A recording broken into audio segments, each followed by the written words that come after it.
Pour l'ensemble, garde à vous.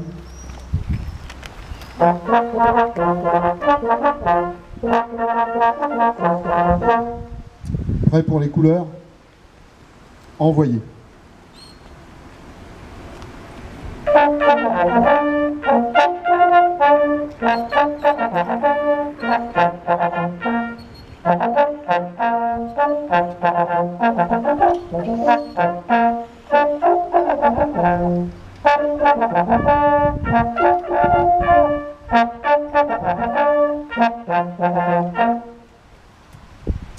Repos. Dépôt de gerbes et de lumignon par les représentants du conseil municipal. Enfants au révérend père Lunel.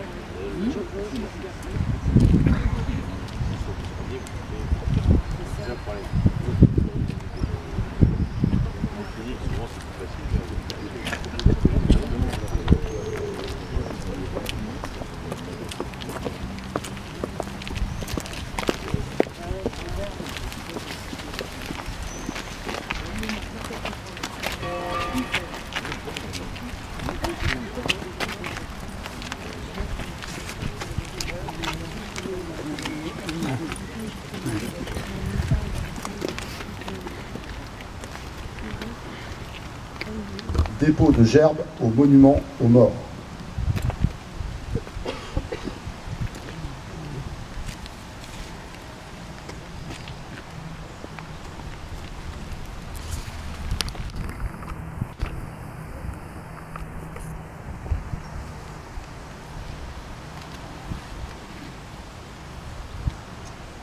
Aux morts.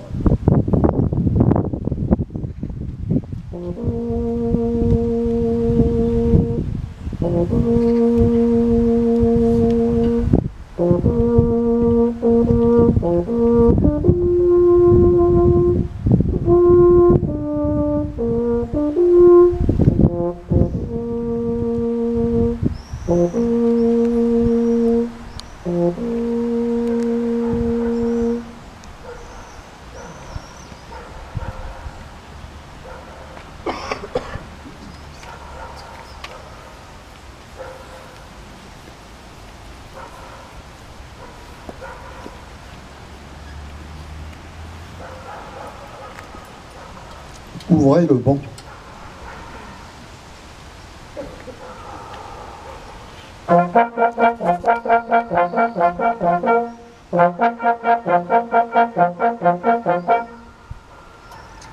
Remise de la croix du combattant à Monsieur Yves Missonnier par Monsieur Christophe Bouillon, maire de Barentin.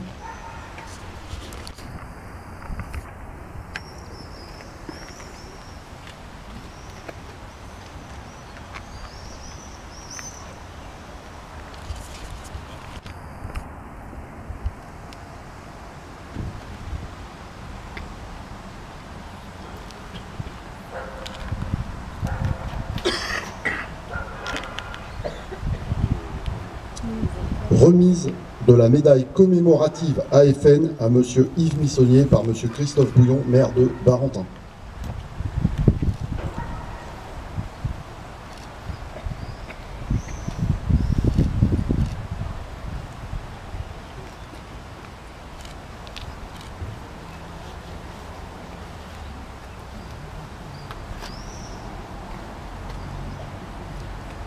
Fermez le banc.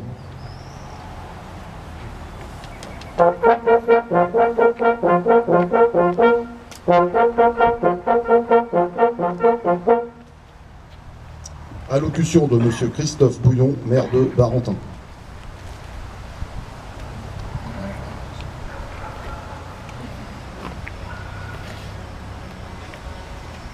Mesdames et messieurs les élus, messieurs les représentants des anciens combattants, je salue particulièrement Claude Paul, président des ACTM, CAPG, APCG.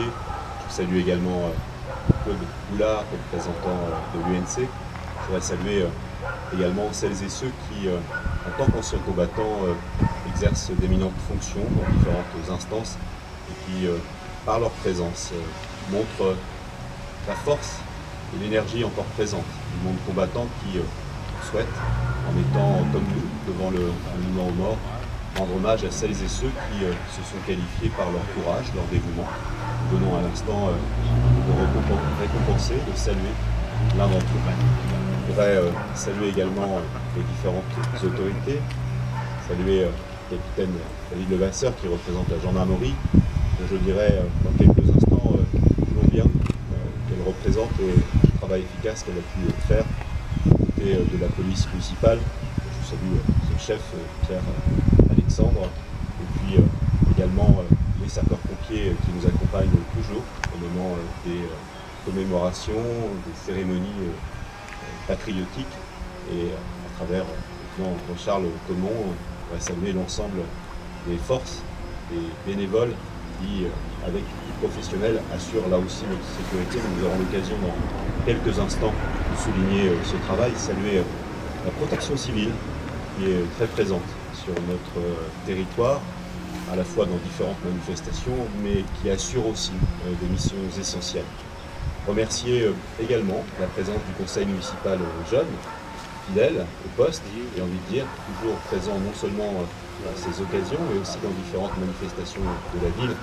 Comme vous, j'ai pris plaisir hier soir, au moment de la retraite au flambeau, ou même du bal, d'en croiser un certain nombre qui étaient là, avec beaucoup de joie et de fierté, me semble-t-il. Et puis je voudrais avoir une attention toute particulière, à la fois pour officiers de la réserve, ici présents, et puis également trois jeunes du SNU, du Service National Universel, Liam, Odélia et Nathan, qui nous font le plaisir, par leur présence, de représenter des jeunes Barantinois qui se sont engagés. Pour certains, ils sont scolarisés au lycée Thomas Corneille, pour d'autres dans d'autres établissements, mais ils ont fait ce choix, qui est un choix digne, fort, à travers ce service national universel, de s'intéresser à la République, à ce qu'elle porte comme valeur, et d'être pour les autres, prêt à s'engager.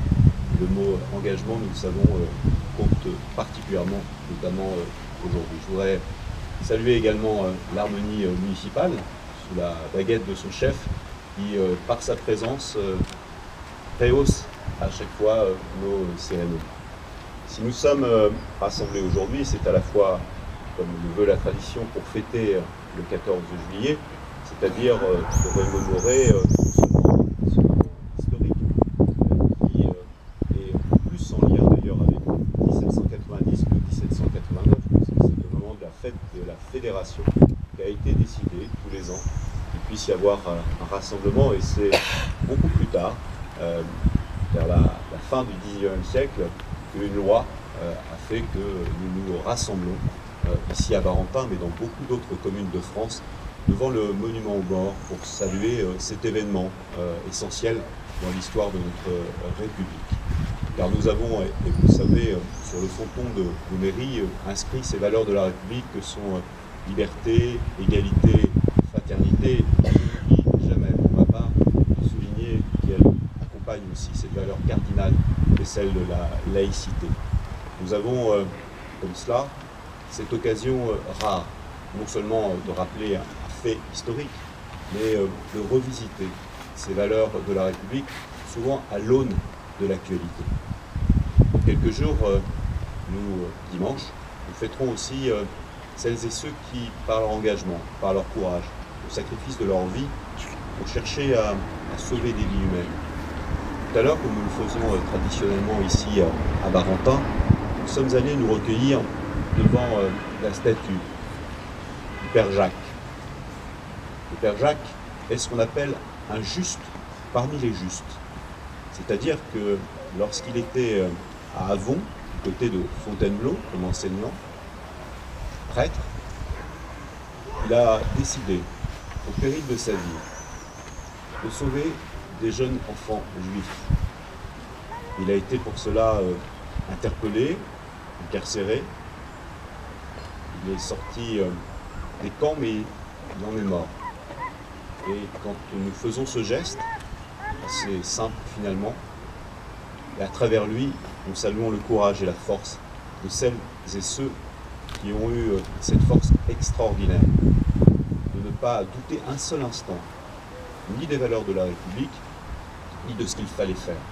Le père Jacques a aussi, avec notre territoire, un lien indélébile, puisqu'il est un de ceux qui a permis que nous ayons ici, depuis maintenant plusieurs années, des scouts installés et implantés sur notre territoire. Et ce courage, donc parfois on s'interroge, pourrions-nous finalement confronter au même événement, à la même situation, réagir de la même façon? J'ai en mémoire cette belle phrase de Jean Moulin, qui a été un grand préfet, un grand résistant, qui a été interné, massacré, parce qu'il représentait à lui seul la résistance. Il disait que, la phrase suivante, je ne pensais pas qu'il était aussi facile de faire son devoir face au danger. Je ne pensais pas qu'il était aussi facile de faire son devoir devant le danger. Cette phrase, elle doit toujours nous interpeller. Elle doit finalement qualifier l'attitude que l'on doit avoir les uns comme les autres lorsque nous sommes confrontés à des situations de danger, à des situations difficiles. Toujours faire son devoir, ne jamais s'interroger. Je voudrais, à cette occasion, saluer le formidable travail qui a été réalisé ces derniers jours par l'ensemble des forces, des autorités, qui, par leur mission, dans leur ADN, ont cette vocation essentielle de garantir dans une démocratie, dans notre République, l'ordre qui permet la liberté, qui permet l'égalité et qui permet la fraternité.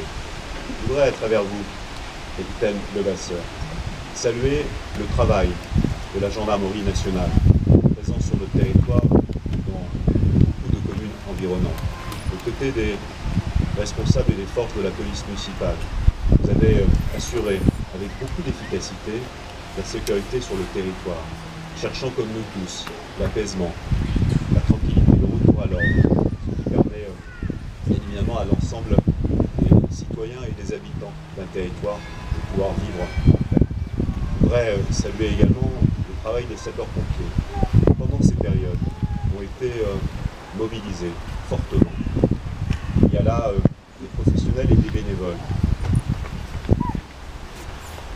Il y a là des sapeurs-pompiers qui, à côté de leur travail, sont mobilisés en pleine nuit pour pouvoir porter secours, sauver des vies. Vous êtes intervenus énormément dans cette période. Vous êtes intervenus aussi dans des conditions difficiles. Je suis de ceux qui ne comprendront jamais, n'accepteront jamais que l'on balance des pierres, qu'on s'en prenne aux forces de sécurité, et particulièrement aux pompiers, à la protection civile, à celles et ceux qui viennent éteindre un incendie, empêcher que cet incendie se propage et menace des vies humaines. C'est incompréhensible qu'on puisse s'en prendre à celles et ceux qui viennent sauver des vies humaines. Je le dis avec beaucoup de force, car il y a, aux côtés des sapeurs-pompiers, d'autres agents de service public. Je pense aux services comme Enedis, GRDF, ou ceux qui ont parfois été mobilisés lorsqu'il s'agissait d'intervenir sur un réseau de gaz, par exemple, pour éviter qu'une explosion se propage et atteigne une vie humaine. Comment peut-on aujourd'hui s'y prendre à ces hommes et à ces femmes qui ont choisi une mission, qui ont une vocation de sauver des vies? Il y a, on le sait, dans les valeurs aussi des sapeurs-pompiers, mourir ou périr. Et ils le font, sauver ou périr, ils le le font systématiquement, justement, pour permettre de sauver des vies humaines. S'en prendre aux sapeurs, s'en prendre aux gendarmes, s'en prendre aux policiers municipaux, s'en prendre à toutes celles et tous ceux qui assument avec beaucoup de courage ces missions, c'est s'en prendre directement à la République. On a beaucoup parlé ces derniers temps des violences faites aux élus. C'est en effet inadmissible de voir les maires adjoints, des conseillers municipaux, chacun dans l'exercice de leur mission, être atteints de leur domicile personnel, auprès de leur famille, être menacés, parfois verbalement, souvent physiquement, car à travers eux aussi, on s'en prend à la République. Et à côté des élus, il y a aussi les agents du service public, celles et ceux aussi qui sont parfois confrontés à des actes de violence, à des menaces en permanence dans l'exercice de leurs fonctions. Il n'y a aucune distinction à faire entre d'un côté les élus, les agents des services publics, les sapeurs-pompiers, les gendarmes, la protection civile, tous contribuent à leur façon à faire République, à faire en sorte qu'ils assurent l'essentiel de la République, c'est-à-dire la garantie de la liberté, la possibilité de l'égalité et la vraie fraternité. C'est cela aussi qu'il faut qu'on entende en ce jour anniversaire du 14 juillet. C'est cela qu'il faut entendre aujourd'hui même lorsque nous sommes réunis dans une fête nationale. Ce sont ces valeurs-là qui ne sont pas des valeurs désuètes. Je le dis aussi avec beaucoup de conviction. La République n'est pas une option. La République, c'est ce qui nous permet de vivre ensemble. C'est ce qui nous permet, à partir de ces valeurs, à partir de rites, à partir de moments comme celui que nous vivons, de pouvoir s'écouter, s'entendre, travailler les uns à côté des autres ou avec les autres.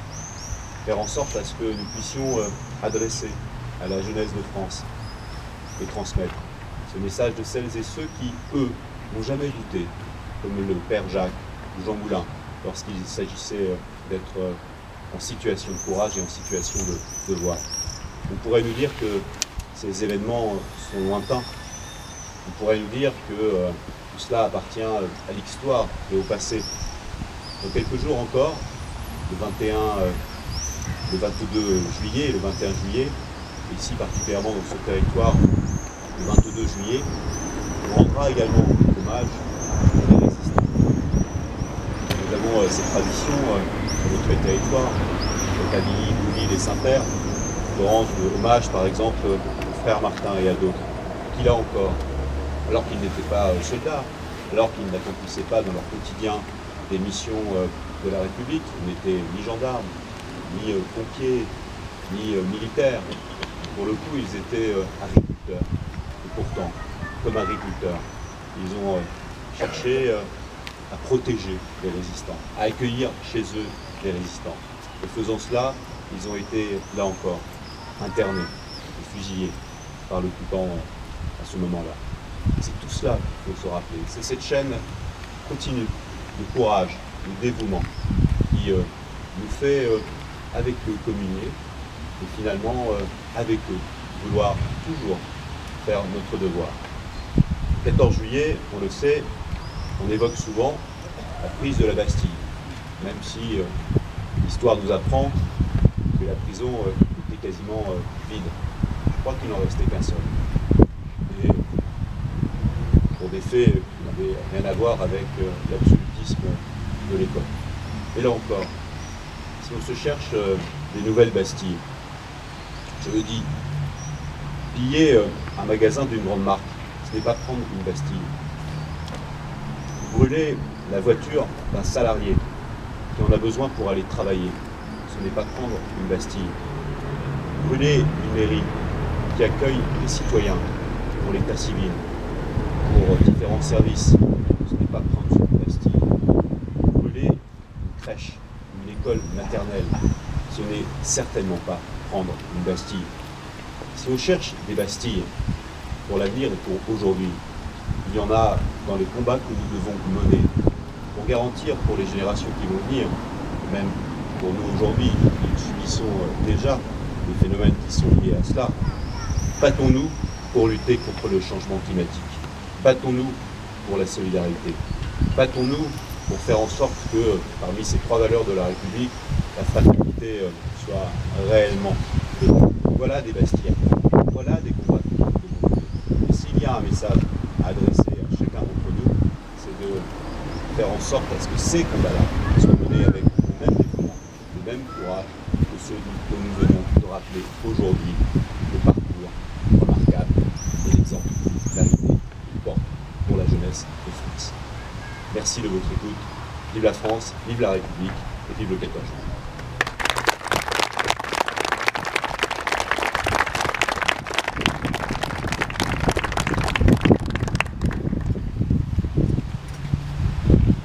La Marseillaise.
La cérémonie est maintenant terminée.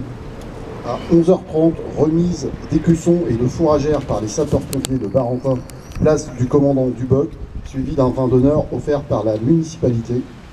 À 15h30, concert de l'harmonie municipale au square Roosevelt, derrière l'hôpital. Merci à tous.